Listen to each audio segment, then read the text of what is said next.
नमस्ते। सॉरी कल से जुड़ नहीं पाई थी, लेकिन समझ आ रहा है बहुत समृद्ध चर्चा चल रही हैगी। हम लोगों की किताबों का स्टॉल भी बाहर लगा है, तो उससे आपको कुछ अंदाज़ा मिला होगा। तो मेरी कल साथी सविता ने भी प्रस्तुति करी हैगी, लेकिन 1 मिनट में बस बता रही हूँ। जैसे बताया कि मुस्कान भोपाल की सबसे गरीब बस्तियों में काम कर रहे हैंगे, और उसी में जब हम पढ़ाई का काम कर रहे थे तो हमको समझ आ रहा था कि हम जो किताबें बच्चों को ढूंढ के पढ़ने को देते हैं, उनमें कहीं पे भी बच्चे तो खुद तो है ही, मतलब वो वाले बच्चे तो हैं ही नहीं जिन बच्चों के साथ हम काम कर रहे हैं, जो शहर की गरीब वंचित तबका हैगा। लेकिन साथ साथ में ज़्यादातर हाशिएकृत समुदायों के लोग कहानियों की किताबों में दिखते नहीं थे। तो उस नज़रिए से ये काम हम लोगों ने भी शुरू किया, क्योंकि हमारी क्लासेस में ही कहानियाँ बहुत आती थी। तो ये कई बारी हमारा यही सवाल है कि मेरी कहानी कहाँ है। तो उसी सवाल को लेते हुए हम लोग इस काम को शुरू करे हैंगे। और जब मैं बोल रही हूँ कि मेरी कहानी कहाँ है, तो हम बात कर रहे हैं कि आदिवासी बच्चा कहाँ है कहानियों में, दलित बच्चे कहाँ हैं कहानियों में, मुस्लिम बच्चे कहाँ हैं कहानियों में। आप गिन चुन के देखते हो तो कितनी कम किताबें अपने हाथ में आ पाती हैं। विमुक्त समुदायों के बच्चे कहाँ हैं कहानियों में।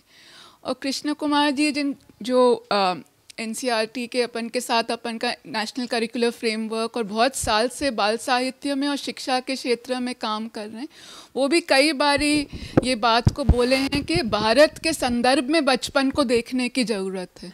जब हम बचपन की बात कर रहे हैं तो हमारे देश में बचपन क्या है बच्चों का, वो कहाँ पे हमारे बाल साहित्य में जगह ढूंढ रहा हैगा, उस सवाल को देखते हमको सोचने की ज़रूरत हैगी। और वो जिस तरीके की भाषा को लिखता, वो जिस तरीके के उदाहरण को लिखता, तो ये साहित्य की परिभाषा भी कैसे परिभाषित होएगी, वो भी देखने की हम सब लोगों को ज़रूरत है। तो ये छोटे से कुछ उदाहरण से मैं दिखा रही थी, क्योंकि आप लोग कहे थे कि क्योंकि हम लोग सब काफ़ी लोग बच्चों के साथ डायरेक्टली काम कर रहे हैं, तो हमारी भी बहुत कहानियाँ, जैसे बताया अंकुर संस्था की भी जगह की कहानियाँ बहुत बच्चों से ही लिख कर आती हैं।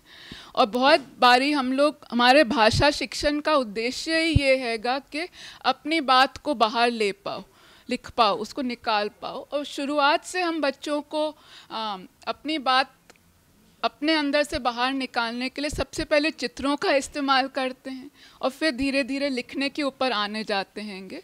और ये जैसे आप राखी के लड्डू, एक कहानी यहाँ पे लिखी हुई है, आप देखोगे कि वो बाहर छपी हुई किताब हैगी। वैसे ही बच्चों के चित्रों में जो भी बातें आती हैं, तो कभी कभी अपन खुला बच्चों को दे सकते हैं कि आप लोग लिखो जो भी हुआ हैगा, और कभी कभी खास टॉपिक दे सकते हैंगे। जैसे हम लोगों ने कभी बोला है कि तुम्हें कभी भूख लग रही थी और खाना नहीं मिला, तो क्या उसके बारे में बता सकते हो कि क्या क्या हुआ था, या तुम लकड़ी लेने गए थे जंगल में, तब क्या क्या हुआ था। तो बच्चों की ज़िंदगी में जो भी हो रहा हैगा, उसके ऊपर उन लोगों को लिखने के लिए कहानी देना, उसमें उनको, कभी कभी बच्चे छोटा लिखते हैं तो उनको और धीरे धीरे प्रेरित करना, कभी सवाल पूछना पड़ता है कि अच्छा फिर क्या हुआ होगा, कैसे हुआ होगा। और ऐसे अपनी बात को लिख पाना, इन समुदायों के लोगों को अपनी बात को लिख पाने के लिए बहुत विश्वास तब बनता है जब उनको भी कोई ऐसी लिखी हुई चीज़ें पढ़ने को मिल जाएं। तो वो चीज़ों को भी बहुत उपलब्ध कराना, कभी कभी हमको नहीं मिल पाती है अपनी भाषा में, जिस भाषा में बच्चे हैं, तो हम उसको कैसे बच्चों तक ले जा पाएँ, हिंदी से हम कोरकू में ले जा पाएँ, जो भी भाषा हमारे बच्चों की हैगी, ड्राइंग के मार्फत कैसे। इसी तरीके से ये हमारी ये किताबें हैं, 24 किताबों की एक सेट है, बाहर रखा हुआ हैगा, जिसमें मैंने यहाँ पे 4 किताबें दिखाई हैं। तो आप देख रहे हो कि सोहेल की पीली चड्डी, तो चड्डी के ऊपर भी कहानियाँ बन सकती हैं कि कैसे उसने हाट बाज़ार से चड्डी ली, कैसे चटनी पीसी, पानी बेचती है, नाले के किनारे रहते हैं। तो ऐसी छोटी छोटी कहानियों को बहुत ही सस्ते में हमने छापा हैगा, मतलब जब पहले छापा था तो 7 रुपये की थी, अब 12 रुपये की हैगी।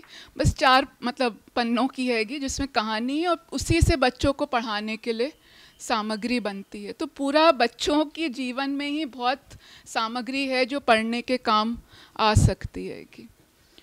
और ये देख रहे हैं आप, तो हमारी किताबों में बच्चों की वास्तविकताएं बहुत सामने आती हैंगी। जैसे ये वाला अगर आप देखेंगे तो वो लेफ़्ट साइड पे बच्चे पूरे घुल मिल के बैठ के ज़मीन पे खा रहे हैंगे। तो ये किताब है स्कूल में सीखा और सिखाया। उस किताब का एक चित्र है जिसमें बच्चा बोल रहा है कि मुझे मेरी भाषा को स्कूल में जगह नहीं मिल पाई, तो मैं क्या महसूस कर रहा था। ये एक 14 साल की लड़की की कहानी है जिसको हमने छापा हैगा। और ये जैसे ये है कि बच्चे शादियों में बत्ती जलाने का काम करते हैं, जब बारात में साथ में चलते हैंगे, तो वहाँ का चित्रण है। तो हम लोग सबको कैसे अपने आप को झिझकना नहीं चाहिए, ये बातों को भी दिखाने के लिए चित्रों में। ये भी एक उदाहरण के लिए वैसा ही चित्र था जिसमें आप देख रहे हैं कि वो कबार बीन के कबार बेच रही हैगी। तो कई लोगों ने, जब मुस्कान ने पहले ये किताबें छापना शुरू करी, तो बोला कि आप गरीबी को इतना सुंदर करके क्यों दिखा रहे हो। लेकिन मतलब गरीबी को सुंदर करके या कैसे दिखाओ गरीब, मतलब, और ऐसा नहीं है कि बच्चा रो रहा है पूरे टाइम गरीबी में, उसकी ज़िंदगी हैगी, और उसकी ज़िंदगी में जो भी हो रहा है वो हम पढ़ रहे हैं। मतलब वो पैसे जोड़ के कबार बीनने पैसे जोड़ के सूटर खरीद रहा है, वो सूटर पुराना हो गया है तो छेद हो गए हैं तो उसको सिल रहा है। तो ये कहानियाँ क्यों नहीं हम पढ़ सकते? हमको क्यों मॉल में जाने वाले लोगों की पिक्चरें भी देखनी है, सीरियल भी देखना है, किताबें भी देखनी है? तो ये भी एक वास्तविकता है जो हमको अगर अटपटाती है, लेकिन बच्चे को तो मैं दिख रहा हूँ ना वहाँ पे। और ये कई बारी आपने सुना होगा जो बोलते हैं कि किताबों का मकसद क्या होना चाहिए। एक तो किताब का मकसद है आईने का, कि मैं जो हूँ मैं उसमें दिख पाऊँ, तभी मुझे लगता है कि हाँ जो मेरी पहचान है, जो मैं हूँ, उसको लिखा जा सकता है, उसको देखा जा सकता है, उसको छुपाने की ज़रूरत नहीं है। तो एक आईना आपको एक पहचान को और पक्का करता है। और दूसरा कांच है जो हम बाहर देखते हैं कि उधर क्या हो रहा है। तो ये भी अगर एक मध्यम वर्गीय तबके के बच्चे देखते हैं कि हमारे देश के और बच्चों की ज़िंदगी में क्या हो रहेगा, तो वो भी बहुत एक महत्वपूर्ण है। हम एक दूसरे को इंसान नुमा पहचानने तो लगें।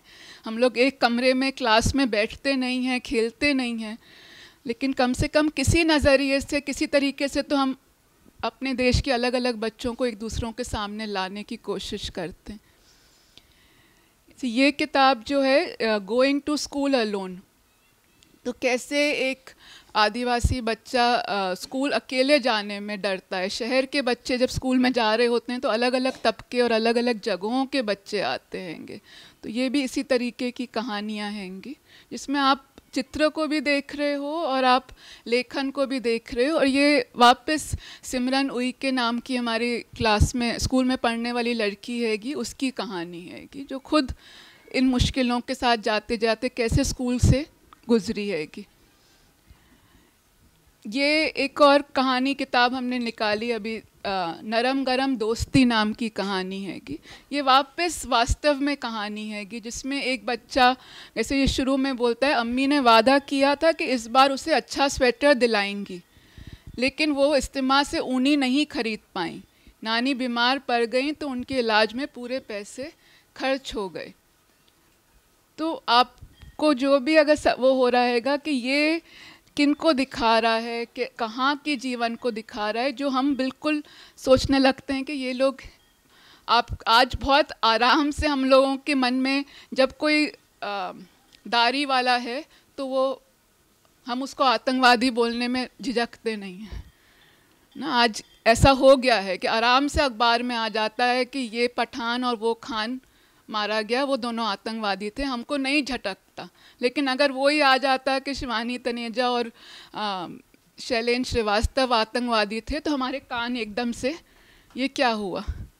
तो ये जो हमारे अंदर जो छवियां बन गई हैं, उन ये तो एक बूंद का काम करेंगी, लेकिन इन छवियों को नई छवियों को बनाने के लिए हम सब अपनी क्लास में 1000 चीज़ें करनी है। ये एक और चीज़ उसी प्रक्रिया में है। और वास्तव कहानियाँ हैं तो वो कहानियाँ भी सामने आएँ, उतना ही मकसद हैगा कि सच्चाई को सामने लाने की अलग अलग चीज़ों को ला पाएँ।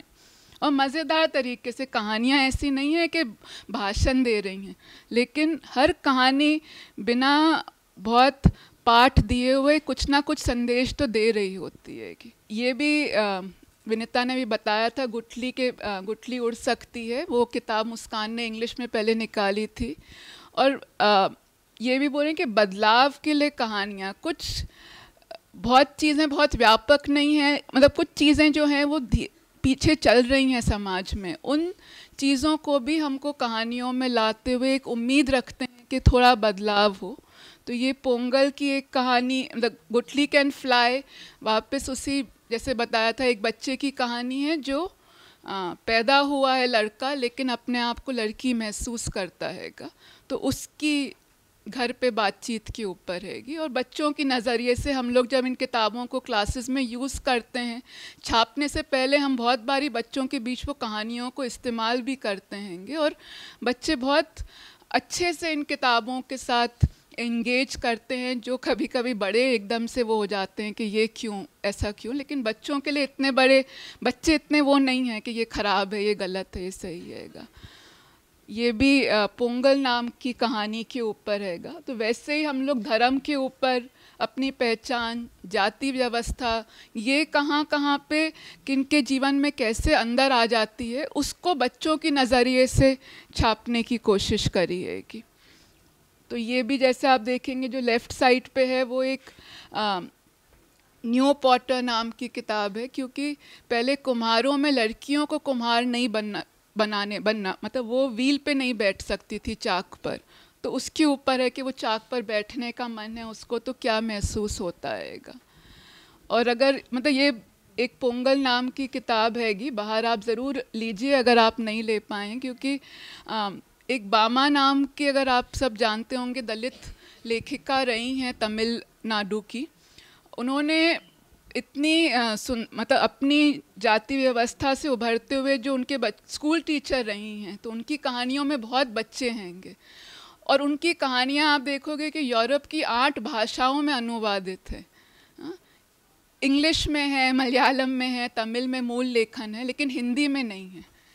तो उनकी कुछ कहानियों को हम लोगों ने हिंदी में एक बच्चों या यंग, मतलब 14-15 साल के लोगों की नज़रिए से छापी हैंगी। और आप अगर इस चित्र को देखते हो तो आप देख पा रहे हो कि वो इतने आलीशान बंगले पे वो परिवार पोंगल देने जा रहा हैगा। तो कैसे वो कॉन्ट्रडिक्शन जो है, तो ये कि हम लोग भी इन समाज की गैर बराबरियों और अन्याय से हम लोगों को झिझकने की ज़रूरत नहीं है, जब हम लोग समाज के उस तबके के बीच में काम कर रहे हैं जो इसको झेल रहा है। तो उस जो वो जी रहा है उसको अगर कहीं पे हम एक सुंदर तरीके से ला सकते हैं बाहर, वो मुझे लगता है हम सब लोगों का एक फ़र्ज़ भी है, और बच्चों के लिए वो है। ये 2 किताबें बस बच्चों की एजेंसी पे हैगी, कि बच्चे जब बड़ों की कोई बात को उनको ठीक नहीं लगती तो वो कैसे उसको व्यक्त करने की कोशिश करते हैं। तो क्या हम अपनी कक्षाओं में थोड़ी सी हलचल के लिए तैयार हैं कि नहीं, कि बच्चे हमको बोलें क्या गलत हो रहा हैगा। ये आखिरी में ये एक छोटी सी लाइन लिखी थी, ये निगोगी वा थियांगो नाम के कीनियन राइटर हैंगे। उन्होंने बहुत मशहूर किताबें लिखी हैं इंग्लिश में, लेकिन अपने लेखन के 20 साल की यात्रा में उन्होंने ये समझा कि मुझे अपनी भाषा में ही वापस जाना चाहिए, और जो आदिवासी भाषाएं हैं कीनिया की, उसमें मैं लिखना शुरू करूँगा। जबकि वो बहुत स्थापित इंग्लिश लेखक थे, और ये कि उनका ये सोचना है कि अगर मतलब भाषा एक संस्कृति को आगे लेके जा रही है कि, और वो संस्कृति क्या है जो हमारे जीवन में, इतिहास में हमारे साथ इतना सारा जो हुआ हैगा, वो संस्कृति हमारी भाषा के अंदर ही है। और अगर हम उसको नहीं, उसके माध्यम से व्यक्त नहीं करेंगे, तो ये जो पूरा मतलब एक सत्ताधारी समाज हैगा जो पूरा वर्चस्व रखता है, वो कैसे हमारी आवाज़ और हमारी याददाश्त और हमारे साथ क्या हुआ है उसको मिटाना चाहता है। तो हमको अपनी आवाज़ भी ढूंढनी है और अपनी कहानियाँ भी ढूंढनी है, और जिनको और को पढ़ना है वो उसको अनुवाद करें। तो क्योंकि ये बहुभाषिता का एक सम्मेलन है, तो उसमें अपनी भाषा में व्यक्त करने को बहुत मजबूती से हमको भी प्रोत्साहित करना चाहिए और अपनी बातों को ये समझ। Thank you.